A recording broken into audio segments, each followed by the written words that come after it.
Welcome to Mornings with Patty, in which I read from one of 6 daily meditation books. I share a passage from one of those books each day, and then I share my take on it. If you like this kind of content because you're in recovery, a 12-step program, or on a spiritual path, please like and follow below. I am reading from One Day at a Time, August 12th. It is difficult to overcome the habit of setting standards for everyone and expecting them to be followed. Unfortunately, what happens is I have these ideas about what I think you should do and what your behavior should be. And when things don't work out the way I want them to, I get frustrated and angry. And I must teach myself to leave my partner and all my loved ones to God, to life.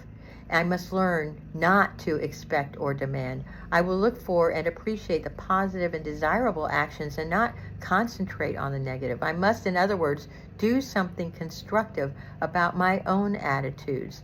I will not look for perfection in another person until I have attained perfection myself. Since I know this will never ever be, let me learn to accept things and people as they are and stop manipulating them into changing. Let me look for a wiser approach to life from myself, not from other people. I need to be looking at things to change within myself that are more loving. And me setting standards in relationships such as friendships and loved ones is really impossible. What happens when I start to set these really high standards for other people, I become bitter and angry when they don't set up and do what I want them to do.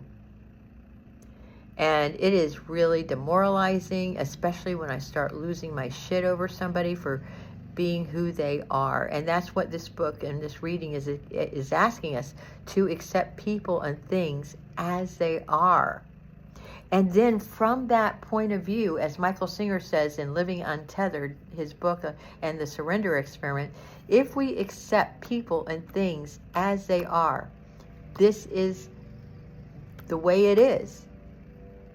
Then from there, make a decision and take action on what's best and what's most loving for you, not for them.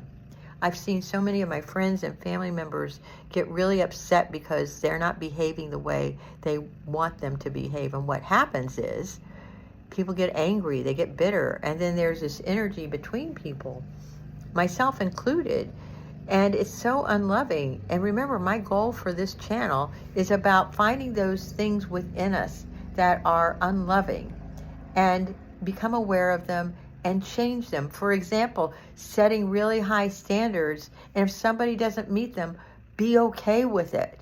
Just be okay. And if you can't accept what their behavior is, then you have to back off and make a decision what you're going to do. But you cannot change another person, another thing, another experience. You can't change what happened. You can only decide what to do that is loving for you. And you condemning or feeling bad about somebody for their decisions, that's not loving. Sending them compassion and love is the best thing you can do. And if you have to remove yourself from a situation, that's what you have to do, if that is what's loving to you. If you like this kind of content, if you like this specific reading that it took me like 60 times to get right, please just go ahead and share it with somebody who may benefit from their own high standards and wreaking havoc by setting those high standards and people not meeting it. Let's be more loving in the world, shall we?